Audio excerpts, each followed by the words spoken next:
Merci beaucoup Catherine et merci au Carnot Caliment d'accueillir cette session sur Ferment du futur. Il va y avoir beaucoup d'interventions très complémentaires sur la construction des consortia microbiens, sur les procédés de fermentation innovants. Moi, je vais prendre quelques minutes pour vous parler du grand défi Ferment du futur. Alors cette introduction, je devais la faire avec Jean-Philippe, mais qui malheureusement est retenu à Narbonne. Donc voilà, on va démarrer. Quelques minutes sur Ferment du futur. Donc en 2 mots, c'est un grand défi financé par France 2030, je vais vous l'expliquer, qui va démarrer dans les prochaines semaines. Donc c'est un moment très important pour toutes les personnes et certaines d'entre vous dans la salle qui se mobilisent depuis des années. Merci beaucoup Alexis. Ce projet, il est porté par l'INRAE et par l'ANIA depuis 7-8 ans. Il a démarré déjà pas mal de temps. Et il a été accéléré via un financement France 2030 qui a été confirmé cette année. C'est pour ça qu'on est dans une phase active de lancement. Alors, en 2 mots, il s'inscrit dans cette stratégie d'accélération sur l'alimentation durable et favorable à la santé, qui est une des 23, je crois, stratégies d'accélération portées par France 2030. Et il rejoint à la fois des enjeux de transition agroécologique que vous connaissez, mais également des attentes consommateurs très fortes, hein, et Catherine le rappelait, des attentes autour d'une alimentation qui soit goûteuse, qui soit sûre, qui soit saine et bien sûr qui soit durable. Alors pourquoi les ferments, les aliments fermentés? C'est ce qui va animer cette session ce matin. Et bien tout simplement par tous les bénéfices qu'ils apportent sur ces transitions agroécologiques, que ce soit sur des enjeux de conservation des aliments, de biopréservation, avec un des bénéfices, y compris en termes de consommation énergétique, puisque des aliments fermentés régulièrement peuvent se conserver à température ambiante. Les aspects sensoriels, dont parlait Catherine, très importants, comment les ferments, la fermentation peut venir améliorer la signature sensorielle des aliments, en particulier sur les matrices végétales. Tous les enjeux d'optimisation des profils nutritionnels, des contenus en micronutriments, de biodisponibilité des protéines, où là aussi les ferments ont un rôle clé à jouer.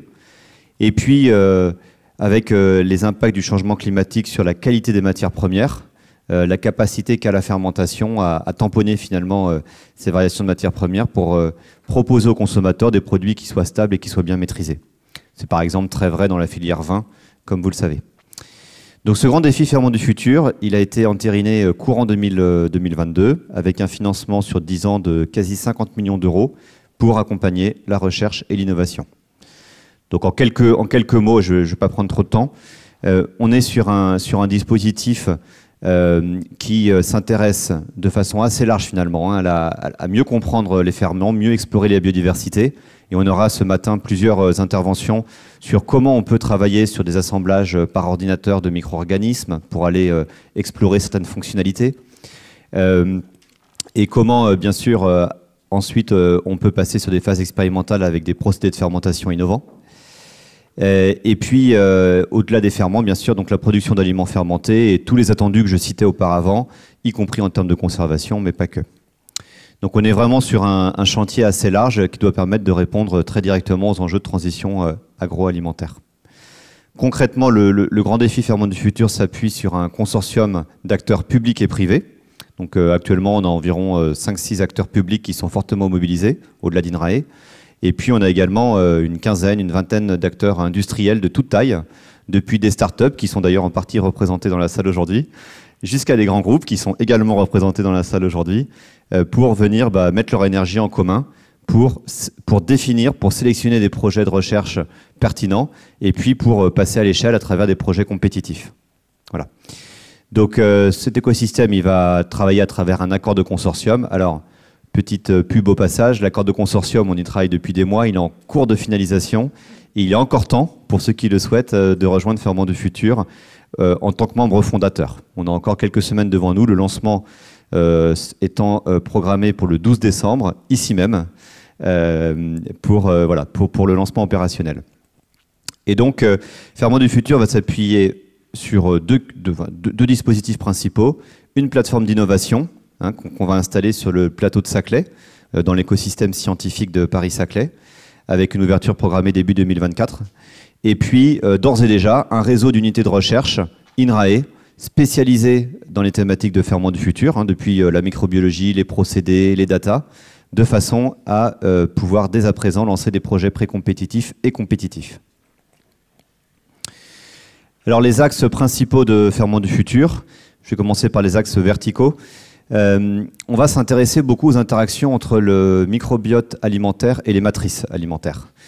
On sait qu'il y a beaucoup de complexité dans la fermentation de matrices, notamment hétérogènes, des matrices solides, semi-solides, des gels. Et on va financer des projets à travers Ferment du Futur pour mieux comprendre le métabolisme, l'évolution métabolique, des cinétiques de fermentation dans des matrices complexes, de façon à être plus performant quand il s'agira de fermenter ce type de matrice. On a un second axe autour des procédés de fermentation innovants, et là aussi la session d'aujourd'hui va vous donner des éclairages très concrets sur les enjeux pour avoir des procédés de fermentation qui soient plus efficients, qui soient plus économes en énergie, qui soient plus performants en termes de rendu produit, là aussi avec des gros enjeux que Ferment du Futur entend contribuer à travailler. Et puis bien sûr, et là Alexandre et d'autres personnes en parleront, toutes les interactions entre les microbiotes alimentaires et les microbiotes de l'hôte, et les enjeux, bien sûr, d'impact positif sur la santé à travers la consommation d'aliments fermentés. Alors, je précise que le cœur du réacteur de Ferment du Futur, c'est bien sûr l'alimentation, mais la plupart des questions que j'ai évoquées qui vont être adressées s'adressent à d'autres secteurs potentiellement. L'agriculture, par exemple, sur des dynamiques de biocontrôle, l'alimentation animale, bien sûr, la santé au sens large. Donc, on va être capable progressivement d'explorer différents secteurs économiques. Et vous le voyez, il y a cette ligne transversale qui est très importante pour nous autour de la science des données. Donc un des gros enjeux d'innovation de Ferment du Futur, c'est d'être capable, et Hélène dira quelques mots sur ces assemblages in silico, de travailler sur des bases de données de micro-organismes pour prédire finalement le fonctionnement de communautés bactériennes et permettre de gagner du temps et de l'argent avant de passer sur des phases expérimentales. Donc ça, c'est un très gros chantier qui va passer par des efforts majeurs de culture omique et puis ensuite de développement de modèles. C'est quelque chose auquel on tient énormément. Très rapidement sur les attendus, donc je vous le disais, Ferment du Futur souhaite explorer les nombreux bénéfices de la fermentation en alimentation en particulier. Et donc tout ce que vous voyez apparaître est dans le scope de Ferment du Futur, sur des enjeux d'aliments sûrs et naturels. On pense bien sûr à la biopréservation, très important dans beaucoup de filières, par exemple en charcuterie. Les aspects nutrition, comment à travers la fermentation on peut diminuer les taux de sucre et de sel, comment on peut produire des micronutriments, des vitamines par exemple d'intérêt. Tout ça on va l'explorer. En général pour la population, mais également pour des populations spécifiques qui ont des besoins particuliers. La santé, avec le développement de probiotiques de seconde génération. Donc je vois que Philippe est là, il pourra aussi échanger là-dessus, j'en suis sûr. Le sensoriel, alors là c'est évidemment très important et c'est une des premières raisons pour laquelle les acteurs se mobilisent autour de Ferment du Futur.